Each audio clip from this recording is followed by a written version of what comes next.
August 26, 1071. The plains of Manzikert, eastern Anatolia. The sun rises over an army that has marched from Constantinople, the last true Roman army, wearing the purple and gold of emperors who once ruled the known world. 40,000 soldiers, the accumulated might of an empire that has survived for over 1,000 years since the fall of Rome itself. At their head rides Emperor Romanos IV Diogenes, determined to restore Roman glory and push back the Turkish tribes that have been raiding his eastern provinces. Across the field, a smaller force waits, 20,000 Turkish horsemen under Alp Arslan, the Seljuk Sultan. They carry a weapon the Romans have faced before but never truly understood, never successfully countered. By sunset, the Roman army will be destroyed. The emperor will be captured. And the door to Asia Minor, the heartland that has sustained the Eastern Roman Empire for centuries, will be thrown open to Turkish conquest. This is the story of how Rome's last army fell, not to superior numbers or technology, but to a tactical system the Romans could not adapt to fast enough. If you want to discover the forgotten battles that changed world history forever, hit that subscribe button right now and drop a comment telling us which empire you want to see next. This story gets even more incredible. Let's begin. To understand Manzikert, we must first understand what the Byzantine Empire, the Eastern Roman Empire, was in 1071. This was not some medieval kingdom pretending to Roman heritage. This was Rome, the direct continuation of the empire founded by Augustus over 1,000 years earlier. The Byzantines called themselves Romaeoi, Romans. Their emperor held the title of Basilius ton Romaean, Emperor of the Romans. Their capital, Constantinople, was the greatest city in Christendom, with 500,000 inhabitants when Paris and London were modest towns. But by the 11th century, this Roman Empire had contracted dramatically from its ancient glory. Gone were Britain, Gaul, Spain, and North Africa. Gone was Italy, lost and reconquered and lost again over centuries of warfare. What remained was Greece, the Balkans, and Asia Minor, modern Turkey, along with scattered holdings in southern Italy and the Crimea. It was still a formidable empire, wealthy from trade, protected by the best fortifications in the world, and heir to 1,000 years of military tradition. But it was an empire under pressure. The pressure came from multiple directions. In the west, Norman adventurers were conquering Byzantine Italy. In the north, various Slavic peoples raided and occasionally invaded. In the east, a new and dangerous enemy had emerged, the Seljuk Turks. The Turks were recent arrivals to the Middle East, nomadic peoples from Central Asia who had converted to Islam and carved out an empire stretching from Persia to the borders of Byzantine Anatolia. They were not the first steppe nomads the Romans had faced. Centuries earlier, Huns, Avars, and other horse peoples had threatened the empire. But the Seljuks were different. They combined nomadic military skills with Islamic religious fervor and increasingly sophisticated political organization. They were raiders and conquerors, and they had been systematically devastating the eastern provinces of the Byzantine Empire. Emperor Romanos IV Diogenes, who came to power in 1068, was determined to reverse this trend. Romanos was a military man, a general who had been elevated to the purple through marriage to the widowed empress. He was brave, energetic, and convinced that the empire's problems could be solved through aggressive military action. He had campaigned in the east for several years, with mixed success. Byzantine armies would march out, defeat Turkish raiding parties, reclaim territory, and then watch helplessly as the Turks returned once the army withdrew. The fundamental problem was strategic. The Byzantine Empire was designed around a defensive system, the theme system, where military and civilian administration were combined, and local forces could respond to raids quickly. It had worked brilliantly for centuries against various enemies. But the Turks were different. They didn't siege cities or try to hold territory in the traditional sense. They raided, looted, and disappeared before Byzantine forces could respond. And even when Byzantine armies caught them, the Turks often refused to fight pitched battles, preferring to harass and retreat until the Byzantines gave up and went home. By 1071, Romanos had decided on a bold strategy. Instead of reactive defense, he would take the offensive. He would march deep into Turkish-held territory, find the main Turkish army, and destroy it in a decisive battle. This would end the raids, restore imperial prestige, and secure the eastern frontier for a generation.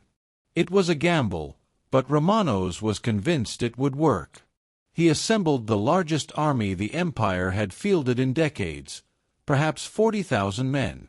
The core was the professional Byzantine army, the Tagmata regiments from Constantinople, heavy cavalry cataphracts in lamellar armor, infantry with spear and shield, and archers.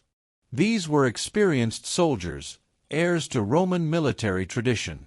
But Romanos had also hired mercenaries, thousands of them. There were Norman knights from Italy, fierce warriors but notoriously unreliable.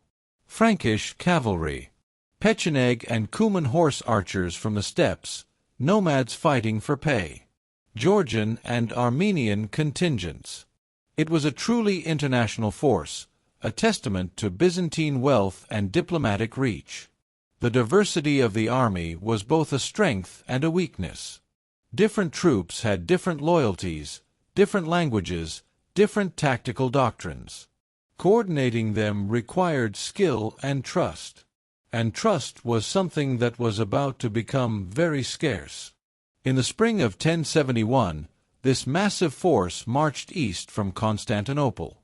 Their destination was the fortress of Manzikert, near Lake Van, which the Turks had recently captured.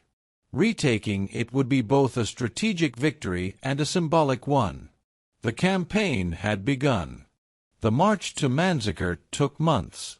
The Byzantine army moved through Anatolia, the heartland of the empire, but the landscape they crossed told a story of decline. Villages were abandoned, their populations fled or taken by Turkish raids. Fields lay untended. Churches were burned. The infrastructure that had sustained Roman power for a millennium was crumbling. Along the way, Romanos tried to restore order, garrison key fortresses, and demonstrate imperial power. But the logistical strain was enormous. 40,000 men needed food, water, and fodder for thousands of horses. Supply lines stretched back hundreds of miles to Constantinople. Every day of marching meant consuming irreplaceable resources. Meanwhile, intelligence reports brought troubling news. Alp Arslan, the Seljuk Sultan, was in the region. He had been campaigning in Syria and was now moving north with his army. Reports varied wildly on the size of his force, anywhere from 15 to 50,000 men. Byzantine scouts tried to locate the Turkish army but struggled. Turkish light cavalry screened Alp Arslan's movements perfectly, while Byzantine heavy cavalry was too slow to catch them for interrogation. The relationship between Romanos and his officers was becoming strained. The emperor was personally brave and willing to share hardships with his men, but he was also impatient and sometimes reckless. Several of his senior commanders, particularly Andronikos Doukas, represented powerful aristocratic families that resented Romanos as an upstart. Palace politics had followed the army into the field.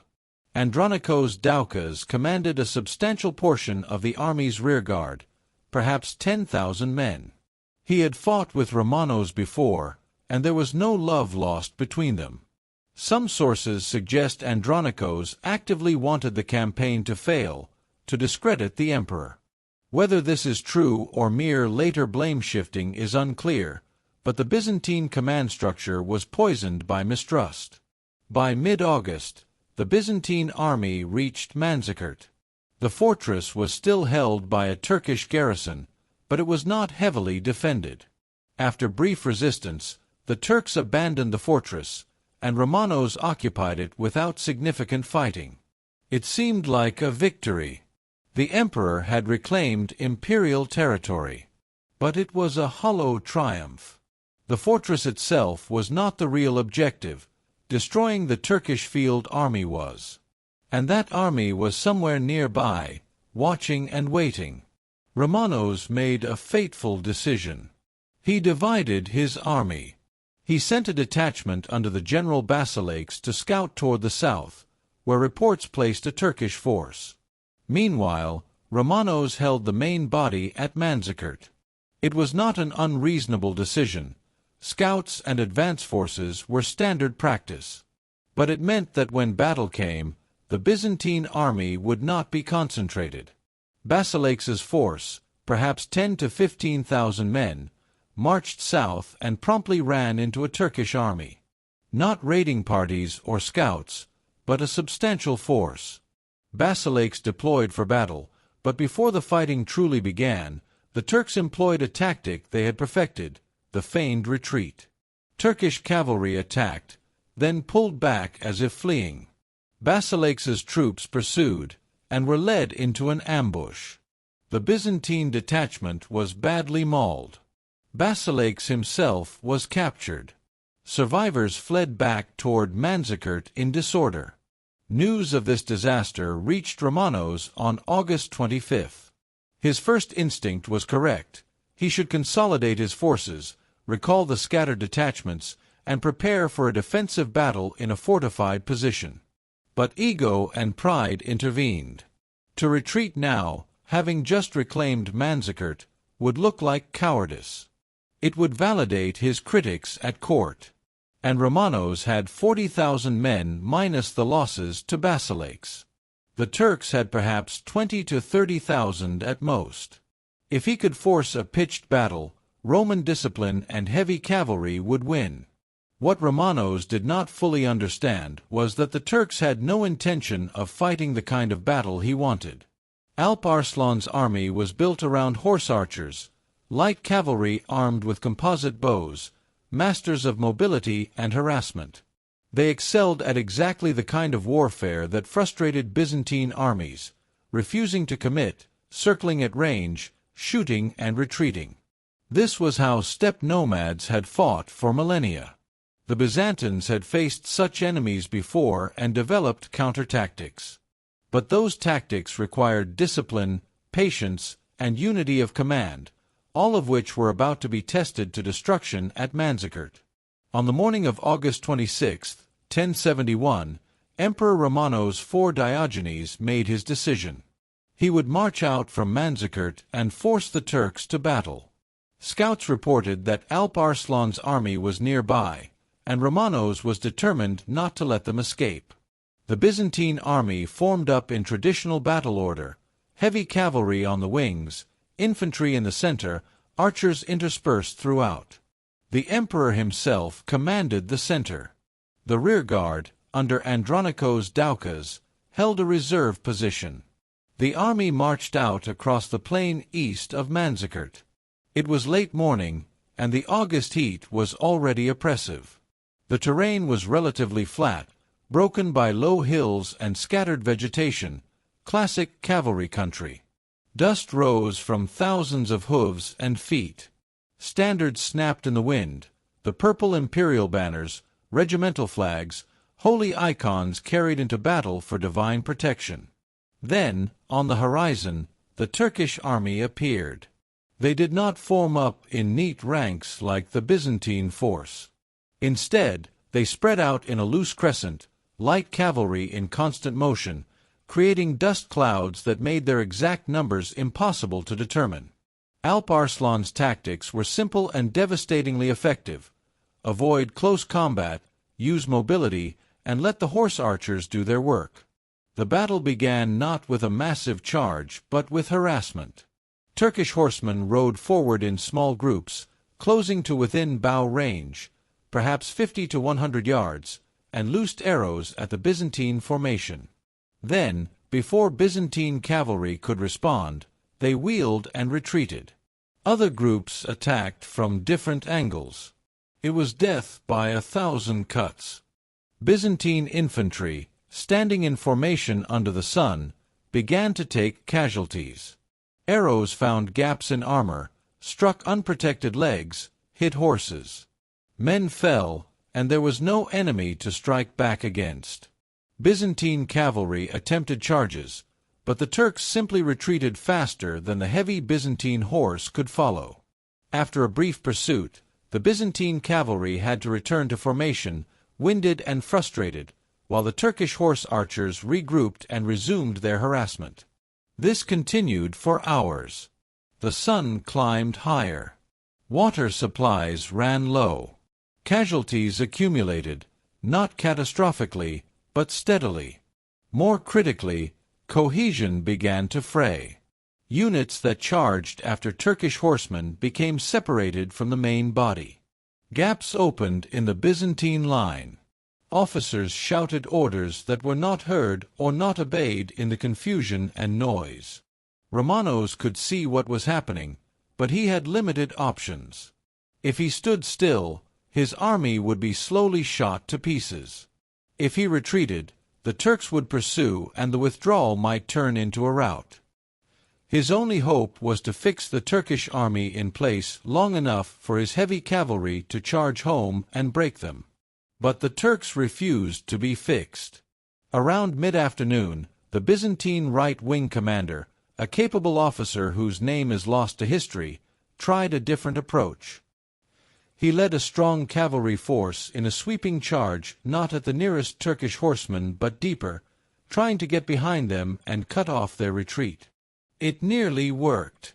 The Byzantines crashed into a Turkish formation that had committed too heavily and couldn't escape fast enough. For a brief moment, it was hand-to-hand combat, Byzantine lances and swords against Turkish blades. Men died on both sides. But the Turks were not there to fight to the death in close combat. They broke away, scattered, and reformed elsewhere.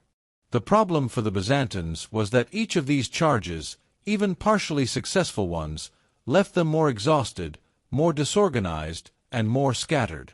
The infantry could not keep up with the cavalry's movements. Gaps in the Byzantine formation widened, and the Turkish harassment never stopped. Arrows continued to fall, horses continued to go down, men continued to die or be wounded. By late afternoon, the Byzantine army had been marching and fighting under the brutal sun for 6 to 8 hours. Soldiers were exhausted, thirsty, and demoralized. They had inflicted some casualties on the Turks but had achieved no decisive result. And worse, the Turks showed no signs of exhaustion. Their style of warfare, brief attacks followed by withdrawal, was far less tiring than standing in formation or making repeated charges in heavy armor. Romanos faced a terrible choice: continue fighting with an increasingly exhausted army, or order a withdrawal and hope it could be conducted in good order. He chose withdrawal. The order to retreat was not in itself disastrous. Byzantine armies had withdrawn from unfavorable battles before and lived to fight another day. The key was maintaining formation, keeping the rearguard strong to deter pursuit, and moving steadily rather than fleeing in panic. Roman military manuals going back centuries covered exactly this situation. But executing an orderly retreat while under constant attack by mobile horse archers was extraordinarily difficult. The Byzantine army began to pull back toward Manzikert, the infantry marching in formation, the cavalry covering the flanks and rear. Officers worked to maintain cohesion, to prevent the retreat from accelerating into a rout. The Turks, sensing opportunity, intensified their attacks. They pressed closer, their arrows falling more thickly. They targeted the flanks and rear especially, trying to create panic. Byzantine cavalry turned repeatedly to drive them off, but each time the Turks gave ground and then returned. It was exhausting, nerve-wracking work. Then, disaster. The rearguard, under Andronikos Doukas, did not follow the rest of the army. Whether this was deliberate treachery, confusion, cowardice, or simply a breakdown in communication has been debated by historians for 9 centuries.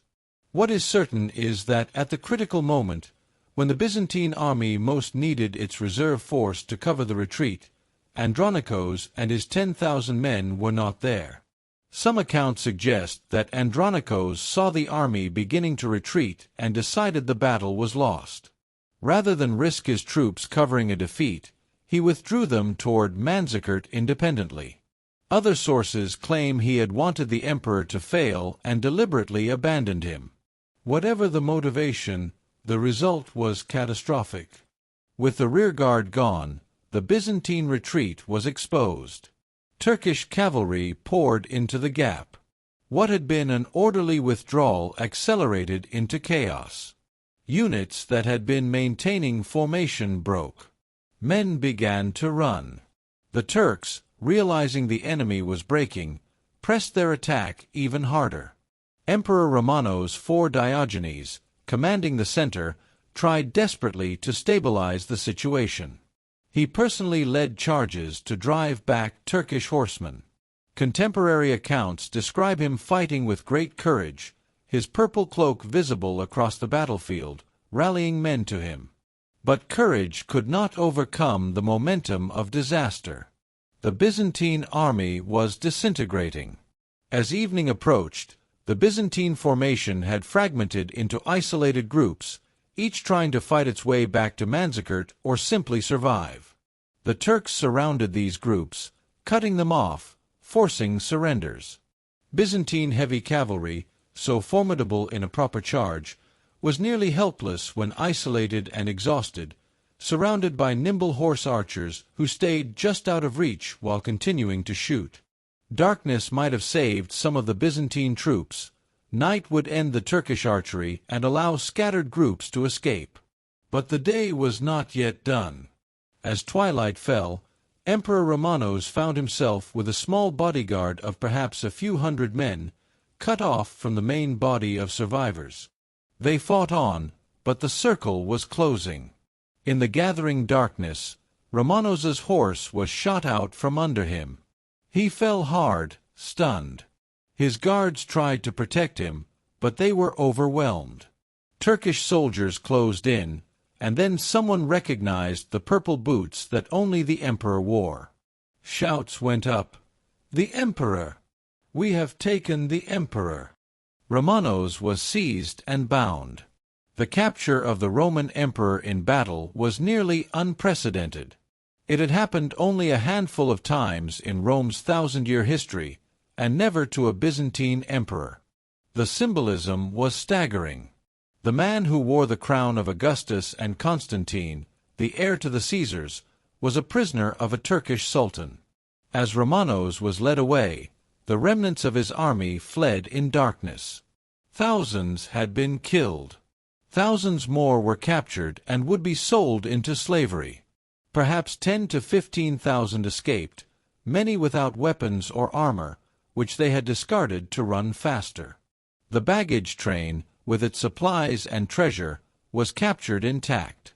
The battlefield was littered with the dead and wounded, and by morning, scavengers, human and animal, were at work. The Roman Empire's last great field army was destroyed.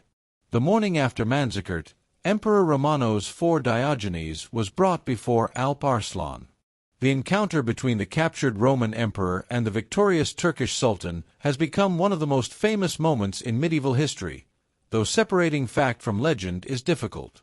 What is certain is that Alp Arslan treated his imperial prisoner with surprising respect.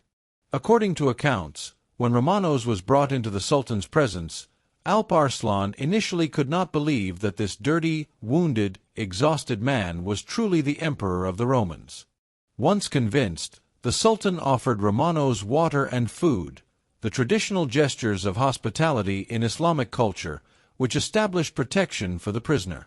Alp Arslan reportedly placed his foot on Romanos's neck briefly, a symbolic gesture of submission, but then raised him up and seated him at his side. Why this relative mercy? Several factors influenced Alp Arslan's decision. First, a captured emperor alive was worth far more than a dead one, both financially through ransom and politically as a tool for future negotiations.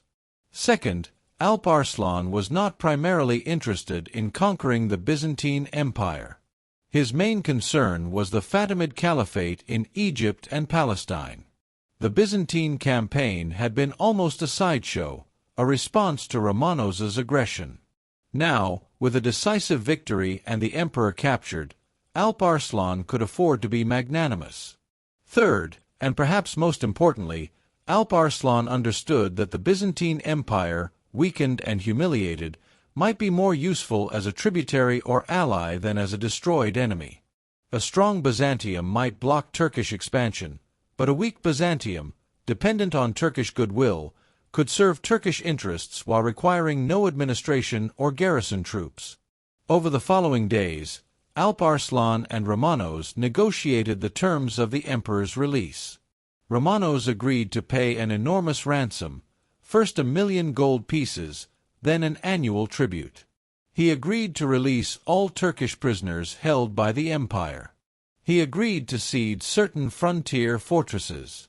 In return, Alp Arslan would release Romanos and the captured nobles, provide an escort to Byzantine territory, and, remarkably, offer a military alliance against the Sultan's enemies. The treaty negotiated at Manzikert should be understood for what it was, a diplomatic fiction that allowed both rulers to claim victory. Alp Arslan could say he had humbled the Romans and extracted tribute. Romanos could say he had secured his freedom and gained a powerful ally. Neither man expected the treaty to last long or to be fully honored. Both knew that what mattered were the facts on the ground. The Byzantine army was destroyed, the eastern frontier was wide open, and Turkish tribes were already flooding into Anatolia. After about a week, Romanos was released. Alp Arslan provided him with horses, supplies, and an escort. The journey back to Byzantine territory must have been bitter for the emperor. He was returning not in triumph but in disgrace, having lost an army and his freedom. The purple cloak he wore was a gift from his captor. His own imperial regalia had been captured or lost in the battle. News of the disaster had reached Constantinople before Romanos did. The reaction was not sympathy but rather political opportunism. Romanos's enemies at court, particularly the Doukas family, immediately began maneuvering to replace him. They argued that a captured emperor was by definition unfit to rule, that he had been humiliated by barbarians, that his ransom commitments would bankrupt the empire. When Romanos approached Constantinople, he was met not by welcoming crowds but by armed resistance. His stepson, Michael VII Doukas, had been proclaimed emperor with the support of the powerful Doukas faction and much of the aristocracy. Romanos tried to rally support, calling in favors, appealing to provincial troops, but his position was hopeless. He had lost his army, his prestige, and his political support. Within months of his return, Romanos was captured by Michael's forces. In June 1072, less than a year after Manzikert, the former emperor was blinded, the traditional Byzantine method of removing a rival from power without killing them outright. The blinding was botched, infected, and Romanos died in agony a few days later. The man who had tried to save the Roman Empire through military victory died in disgrace, while the empire he had fought for began its long, slow collapse. The immediate military consequences of Manzikert were catastrophic, but the long-term consequences were even worse.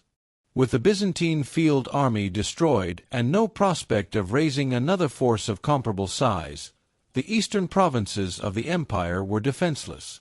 Turkish tribes, recognizing the opportunity, flooded into Anatolia in the years following 1071. This was not an organized conquest directed by Alp Arslan or the Seljuk state.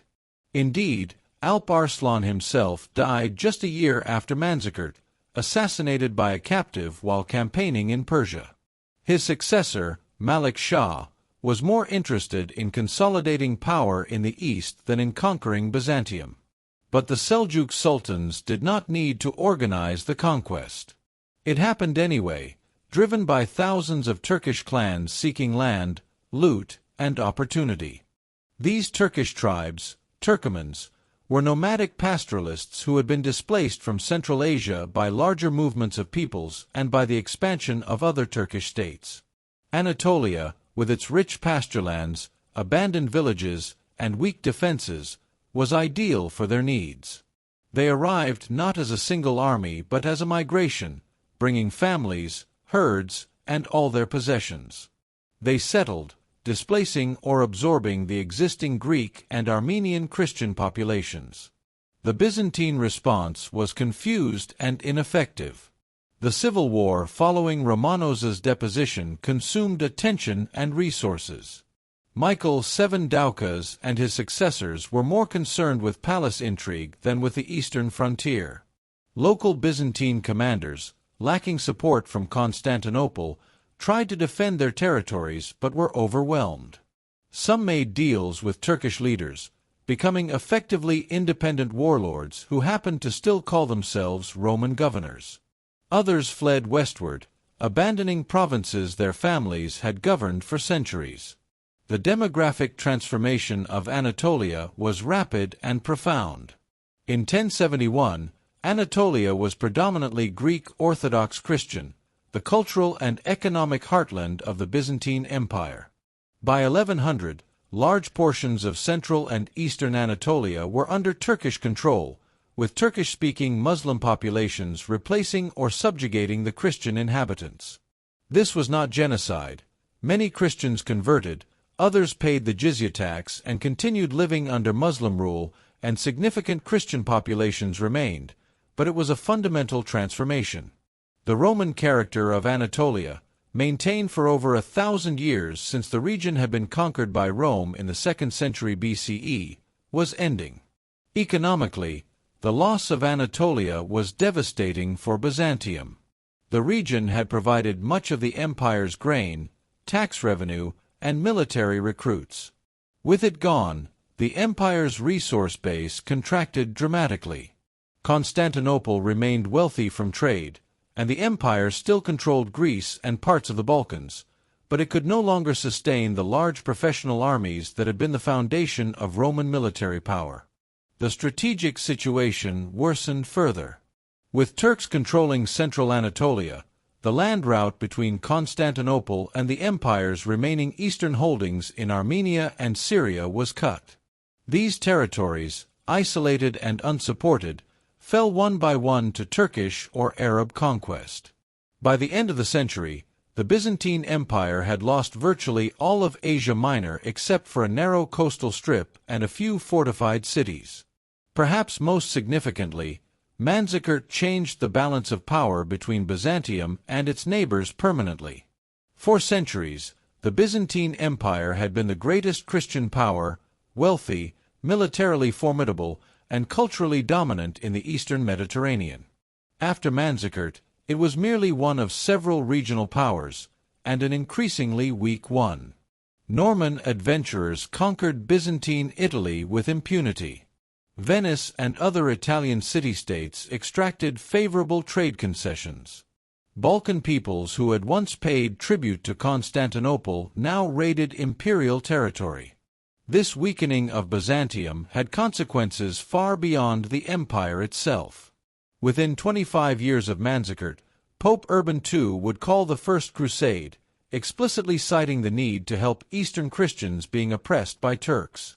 The Crusaders who answered that call would march through Anatolia and find not Roman armies to support them but Turkish emirates to fight through. They would capture Antioch, Edessa, and eventually Jerusalem, establishing Crusader states that would last for 2 centuries. But they did so without significant Byzantine help, and indeed often in conflict with Byzantine interests. The geopolitical map of the Eastern Mediterranean and Middle East had been redrawn. The Battle of Manzikert had made that redrawing possible. To understand why Manzikert was so decisive, we must examine not just the battle itself but the weapon system that won it, the Turkish composite bow and the cavalry tactics built around it. This was not new technology. Composite bows had existed for millennia, and steppe nomads had been using mounted archery for just as long. But the Seljuk Turks had refined these tools into a tactical system that the Byzantines, for all their military tradition and experience, struggled to counter.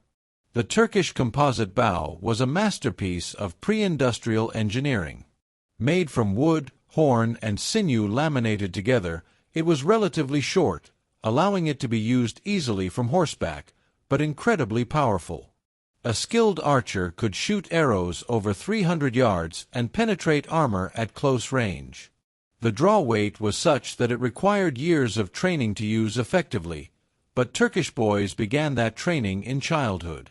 By adulthood, a Turkish horse archer could shoot rapidly and accurately from a moving horse, a skill that took constant practice to maintain. The tactical doctrine built around this weapon was based on mobility and harassment. Turkish cavalry did not charge home like European knights or Byzantine cataphracts. Instead, they circled the enemy at distance, shooting arrows continuously, then retreating before the enemy could close. This tactic, sometimes called the Parthian shot, after an earlier steppe people, was devastatingly effective against slow-moving or stationary troops. The psychological impact was enormous. Soldiers standing in formation, unable to strike back effectively, watching comrades fall to arrows coming from nowhere, knowing that any charge would be futile as the enemy simply retreated. This created a sense of helplessness that could shatter morale faster than casualties alone. Men would break and run not because they were losing badly in a quantitative sense, but because they could not bear the frustration of being unable to fight back. The Byzantines were not ignorant of these tactics. They had fought steppe nomads before: Huns, Avars, Pecheneg, and others. Byzantine military manuals, particularly the Strategikon attributed to Emperor Maurice from the 6th century, contained detailed advice on how to fight horse archers. The recommended tactics included: use your own horse archers to counter theirs, force them to fight on broken terrain where mobility is reduced, use infantry in tight formations that arrows cannot easily penetrate, and above all, maintain discipline and do not let troops chase enemies into ambushes. But knowing the correct tactics and executing them under battlefield conditions were different things. At Manzikert, several factors prevented the Byzantines from implementing effective counter-tactics. First, the army was composed of diverse units with different capabilities and loyalties. Coordinating Norman cavalry, Frankish knights, Byzantine infantry, and mercenary horse archers required perfect staff work and unity of command, neither of which existed. Second, the terrain was open and flat, ideal for Turkish mobility. Third, the Turks had numerical parity or even superiority in cavalry, making it impossible for Byzantine horse to dominate the field. Finally, and perhaps most critically, the Byzantine command structure collapsed when Andronikos Doukas withdrew the rearguard, turning a difficult tactical situation into a catastrophe. It is worth noting that Turkish horse archery was not invincible. 30 years after Manzikert, Crusader armies would march through Anatolia and defeat Turkish forces repeatedly. The Crusaders did so by using tight infantry formations that could withstand arrow fire, refusing to pursue retreating Turks, and using their heavy cavalry only when a target actually committed to close combat. But the Crusaders were operating with short supply lines, motivated by religious fervor, and willing to accept high casualties. The Byzantines at Manzikert were at the end of a long logistical tale, composed of troops with divided loyalties, and led by an emperor who felt political pressure to achieve a quick, decisive victory. The secret weapon at Manzikert was not a piece of technology, but rather a complete tactical system. The composite bow, the horse archery skills built up over generations, and the doctrine of mobile warfare that refused to fight on the enemy's terms. The Byzantines had the theoretical knowledge to counter it, but lacked the practical ability to implement those counters under the specific circumstances of Manzikert. The decades following Manzikert saw the Byzantine Empire desperately trying to recover from the disaster while simultaneously being torn apart by internal conflicts.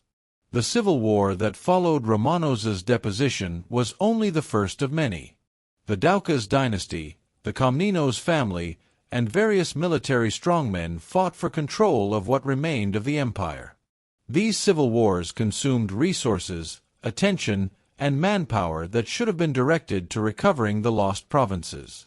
One Byzantine leader did emerge who understood what was needed, Alexios I Komnenos, who seized the throne in 1081. Alexios was a skilled general and an even better politician. He recognized that the empire could not simply rebuild its old army and repeat past strategies. The resources were not there, and the strategic situation had changed fundamentally. Instead, Alexios pursued a multi-layered approach to survival. First, he stabilized what remained. He fortified the western coast of Anatolia, creating a defensive line that Turkish raiders could not easily cross. He reformed the military, accepting that the empire could no longer field armies of 40,000. Instead, he focused on smaller, more professional forces supplemented by extensive use of mercenaries. Byzantine gold, earned through trade, could buy soldiers more easily than the empire could conscript them from a depleted population. Second, Alexios used diplomacy ruthlessly. He played off Turkish emirs against each other, bribing some, allying with others, preventing them from uniting under a single leader. He negotiated with Normans, Venetians, and other Western powers, trading economic concessions for military support. He appealed to the Pope and Western Christendom for help against the Muslim threat, a move that would eventually lead to the First Crusade. Third, Alexios accepted reality. Anatolia was lost, at least for now.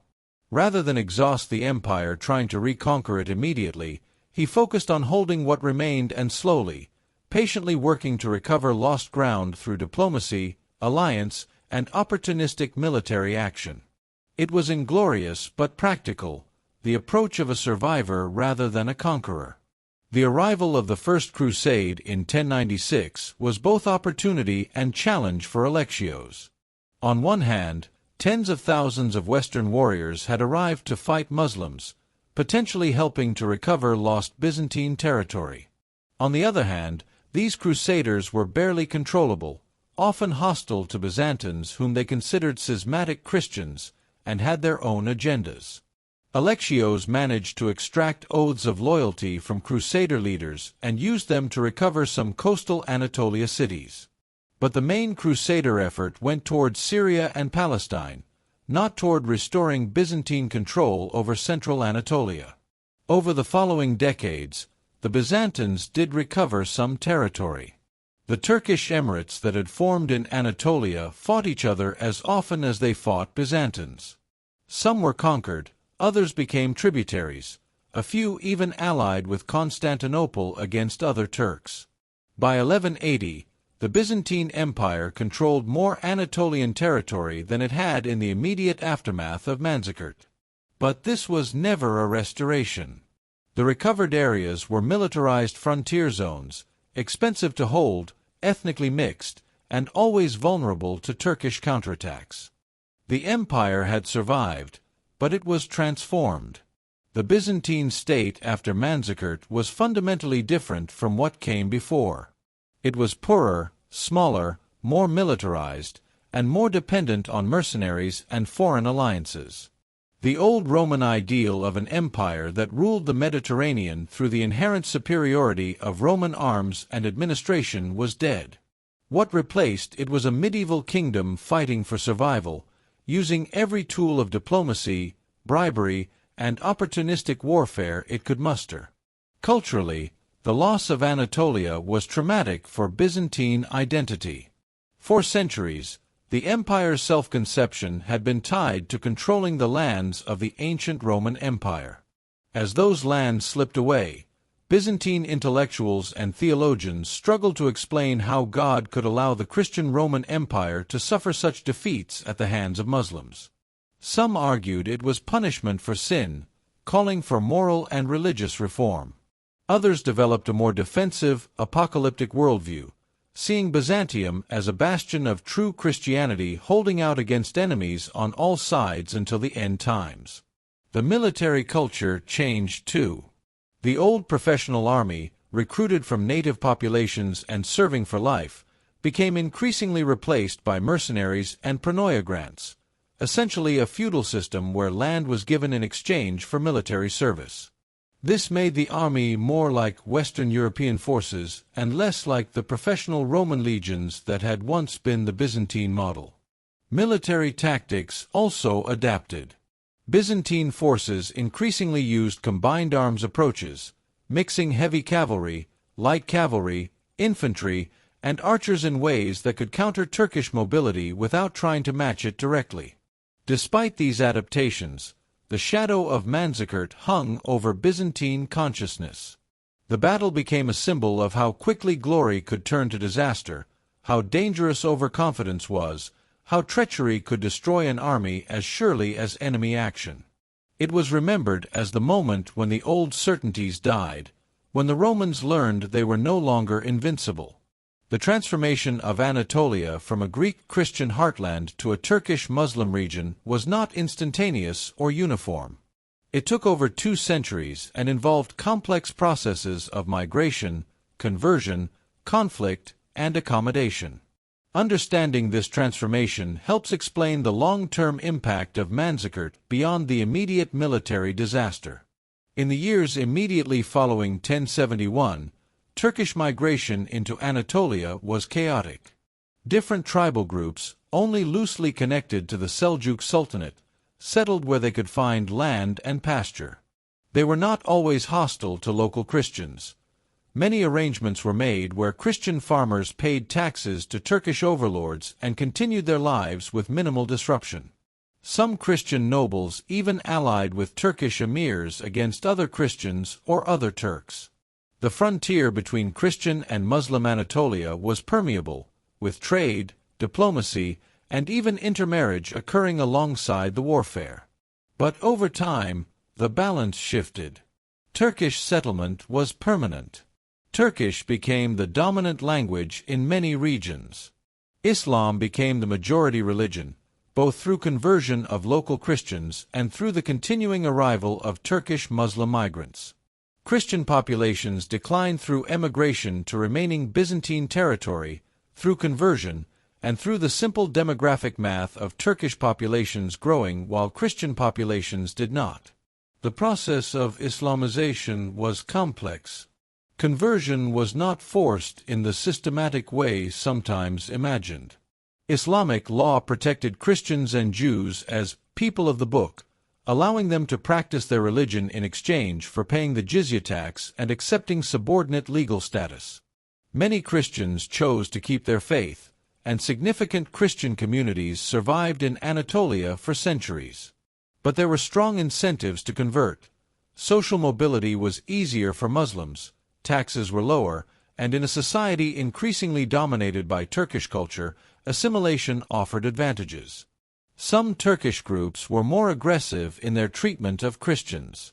The Danish Mende Emirate in northeast Anatolia was particularly noted for its zealotry. Other Turkish leaders were more pragmatic, recognizing that Christian populations who continued farming and producing taxes were economically valuable. The experience of Christian communities varied enormously depending on local circumstances. By the 13th century, the transformation was largely complete. The Seljuk Sultanate of Rome, claiming succession from the Byzantine Empire, was the dominant power in central Anatolia. Its capital was Konya, the ancient Roman city of Iconium. Under the Seljuks of Rum, Anatolia experienced cultural and economic flourishing. They built magnificent mosques, madrasas, and caravanserais. They patronized poets, scholars, and artists. The Persian Islamic high culture of the Seljuks merged with local traditions to create something distinct. The famous Sufi poet Rumi lived and worked in Konya during this period, and his mystical Islam influenced Turkish spiritual culture profoundly. Ironically, this Turkification of Anatolia would eventually lead to the formation of the Ottoman Empire, which would not only complete the conquest of Byzantine territory but would go on to conquer much of southeastern Europe, the Middle East, and North Africa. The Ottoman Sultan Mehmed II, who conquered Constantinople in 1453, saw himself as the legitimate successor to the Roman emperors. He took the title Caesar of Rome and made Istanbul, as Constantinople was renamed, his capital. In a sense, Rome survived, but in a form that would have been unrecognizable to Romanos for Diogenes or the soldiers who died at Manzikert. The question of whether Manzikert made Turkish conquest of Anatolia inevitable is debated by historians. Some argue that the battle was merely the most dramatic moment in a longer process of Byzantine decline and Turkish expansion that would have happened anyway. Others contend that without the specific disaster at Manzikert, the destruction of the army, the capture of the emperor, the subsequent civil war, Byzantium might have stabilized the frontier and prevented large-scale Turkish settlement. What seems clear is that Manzikert created conditions that made Turkish conquest far easier and faster than it might otherwise have been. The absence of Byzantine military power allowed Turkish tribes to migrate freely. The political chaos in Constantinople prevented organized response. The demographic and economic damage was so severe that even when the empire partially recovered, it never had the resources to reconquer Anatolia systematically. In this sense, Manzikert was not the cause of Byzantine collapse, but rather a force multiplier that accelerated processes already underway. The Byzantine Empire had been facing challenges for centuries: the rise of Islam, the loss of Egypt and Syria, internal religious conflicts, economic pressures. But it had survived these challenges and might have continued to adapt and survive. Manzikert removed the buffer of time and resources that would have allowed that adaptation. It turned a slow decline into a rapid collapse. The human dimension of Manzikert deserves attention beyond the strategic and political analysis. Thousands of individual men experienced that day, their courage or fear, their suffering and death, their capture and enslavement. Each had his own story, and while most of those stories are lost to history, we can reconstruct something of what they experienced. For the Byzantine cataphracts, the heavy cavalry that formed the elite of the army, Manzikert must have been a nightmare of frustration. These were professional warriors, trained from youth in horsemanship and combat. They wore heavy lamellar armor, carried lances and swords, and expected to win battles through devastating charges that broke enemy formations. At Manzikert, their training and equipment meant nothing. The enemy refused to stand and fight. Every charge ended with the Turks retreating just fast enough to avoid contact, then returning once the Byzantine cavalry were exhausted. It was like trying to fight smoke. For the infantry, both the professional Byzantine regulars and the mercenary foot soldiers, the experience was perhaps worse. They stood in formation for hours under the August sun, shields raised against arrows that came from seemingly everywhere. They could not pursue, could not strike back, could only stand and take casualties while watching the cavalry ride off in pursuit of enemies who never quite came into reach. The psychological strain of this passive suffering was enormous. Infantry who broke ranks and ran often died quickly, cut down by Turkish riders who could easily catch scattered men on foot. The mercenaries, Normans, Franks, Pecheneg, and others, faced additional concerns beyond the immediate battle. They were fighting for pay, not for the Roman Empire. As the battle turned against the Byzantines, each mercenary captain had to decide whether loyalty to their contract outweighed the basic instinct for survival. Many chose survival, breaking away from the Byzantine formation and trying to fight their way to safety independently. This pragmatic decision-making contributed to the army's collapse, but it is hard to fault men for not dying for an employer who could no longer pay them. For Emperor Romanos himself, the psychological journey from confident commander to defeated and captured prisoner must have been agonizing. He had staked everything on this campaign: his reputation, his political position, the empire's security. He had been brave, personally leading charges when the battle hung in balance. And it had all failed. His capture meant not just personal humiliation but the knowledge that his empire would suffer civil war, that the provinces he had tried to protect would be lost, that his name would be remembered not for glory but for disaster. The captured soldiers faced perhaps the worst fate. Thousands were taken prisoner at Manzikert and in the pursuit that followed. Some were ransomed, particularly nobles and officers whose families could pay. But most were not. They were sold in slave markets across the Islamic world, in Damascus, Baghdad, Cairo, and beyond. Some became domestic slaves, others were put to work in agriculture or construction. A few, if they had military skills and were willing to convert to Islam, might enter military service for Muslim rulers. But most simply disappeared into slavery, their fates unrecorded. The Turkish warriors who fought at Manzikert experienced the battle very differently. For them, it was a triumph, a vindication of their way of war against the supposedly invincible Romans. The tales of Manzikert were told and retold in Turkish camps and courts for generations. Alp Arslan became a legendary figure, the sultan who had humbled Rome. The battle proved that the old empire could be beaten, that Anatolia was there for the taking. Yet even for the Turks, the battle had its costs. They too suffered casualties. Arrows went both ways, and when Byzantine cavalry did make contact, they were deadly. Turkish soldiers who died at Manzikert left behind families and clans who mourned them. The difference was that the Turks won, and victory provides context and meaning to loss in ways that defeat cannot. In the villages of Anatolia, Greek and Armenian peasants heard news of the battle with dread. They knew what was coming: Turkish raids, demands for tribute, possible displacement from lands their families had farmed for generations. For these non-combatants, Manzikert meant that life was about to become much harder, much more uncertain, much more dangerous. The legacy of Manzikert shaped the development of the entire Eastern Mediterranean world for centuries. Its consequences rippled outward in ways that the men who fought there could never have imagined. Understanding these long-term impacts reveals how a single day's battle can alter the course of civilizations. First, Manzikert was a major factor in the call for the First Crusade. In 1095, Pope Urban II delivered his famous sermon at Clermont, calling for Western warriors to march east and liberate Jerusalem.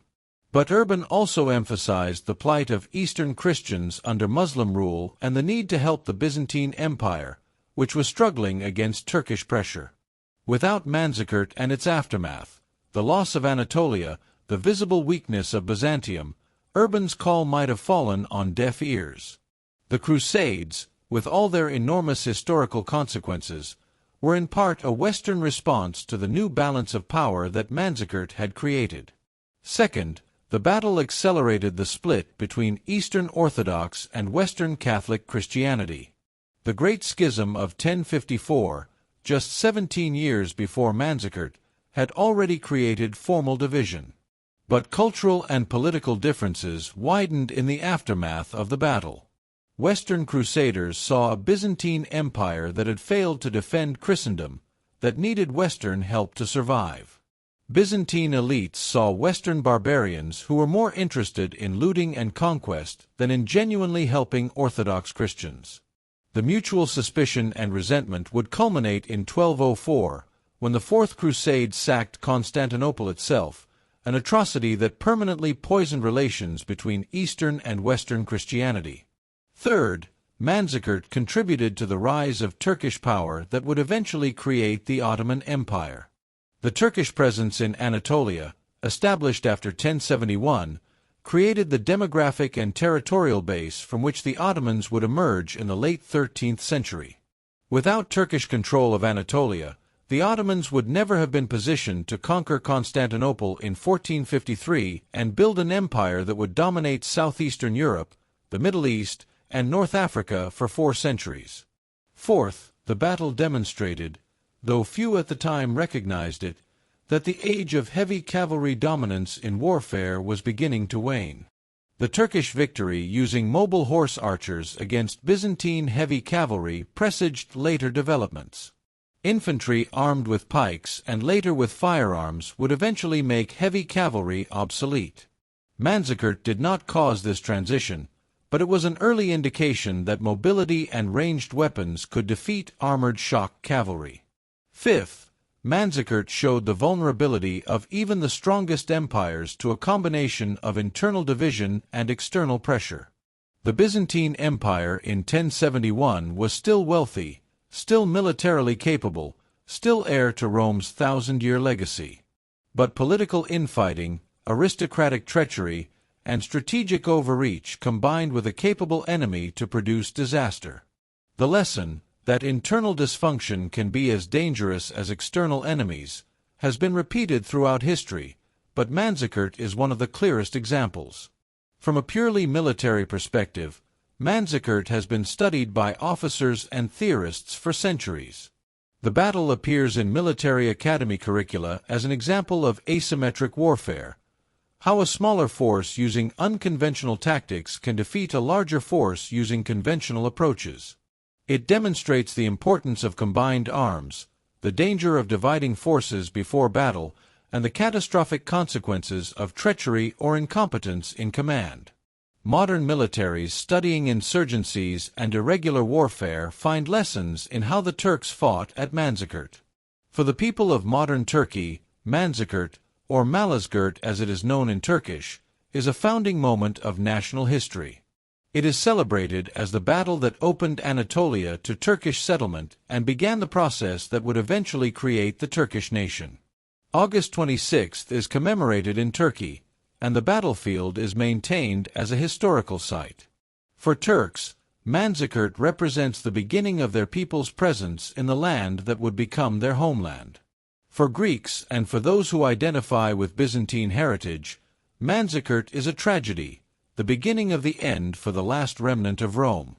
It symbolizes how quickly glory can turn to disaster, how treachery can destroy an empire, and how the consequences of a single day's defeat can echo across centuries.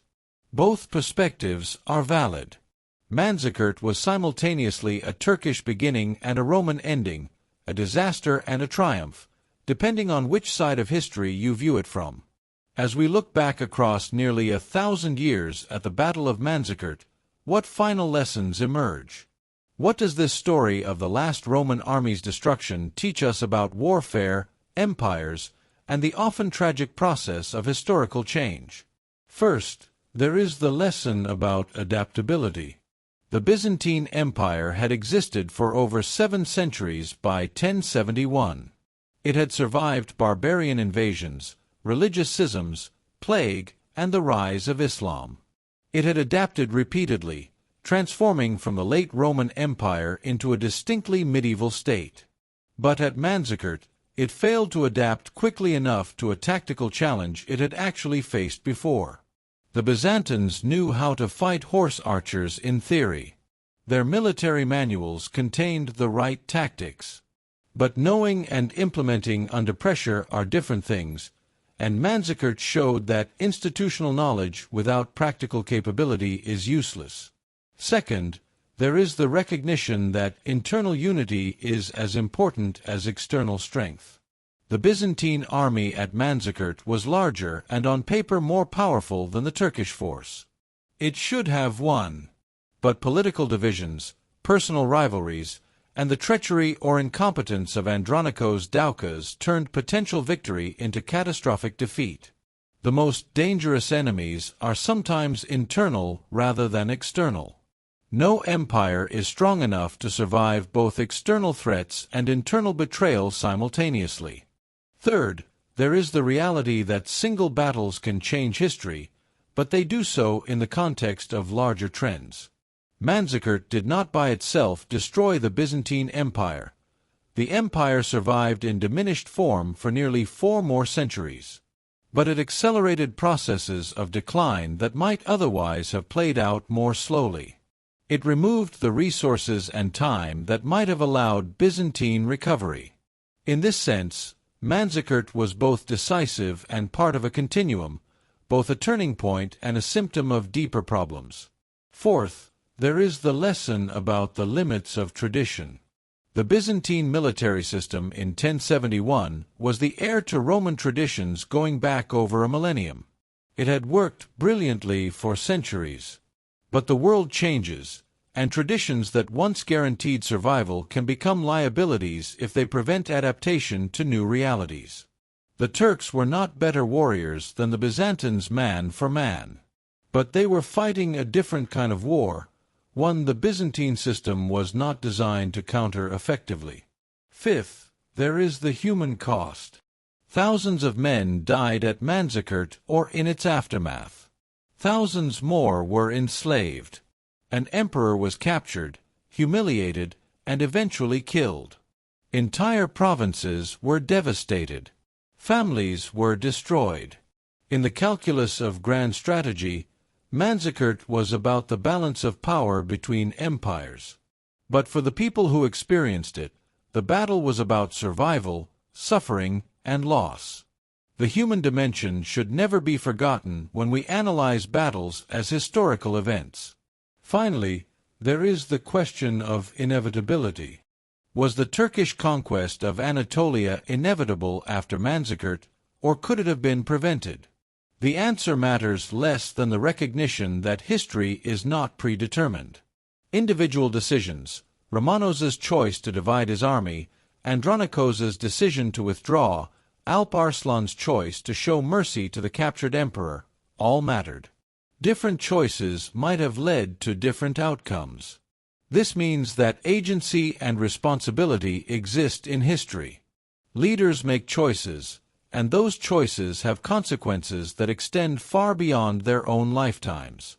The secret weapon that destroyed the Roman Empire's last army was not a piece of technology or a single tactic. It was a complete system of warfare, the composite bow, the horse archery skills, the tactical doctrine of mobility and harassment, applied by a skilled enemy against an opponent who could not adapt fast enough. But it was also treachery, overconfidence, political division, and the accumulated weight of problems the empire had been deferring for decades. On August 26, 1071, on the plains of Manzikert, the Roman Empire did not end. But it began dying in a new and irreversible way. The empire that had survived for over 1,000 years, that had been the greatest power in the Mediterranean world, that had preserved Greek and Roman culture through the darkest centuries after the fall of the West, that empire was mortally wounded at Manzikert. The Turks would inherit Anatolia. The Crusaders would arrive too late to restore Roman power. And eventually, in 1453, the walls of Constantinople would fall to Ottoman cannons. But the empire that fell in 1453 had really been dying since 1071, since that day when horse archers circled and shot, when the emperor was captured, when the last great Roman army was destroyed. The lesson echoes across the centuries. Empires, no matter how ancient or glorious, can fall. And sometimes, they fall in a single day.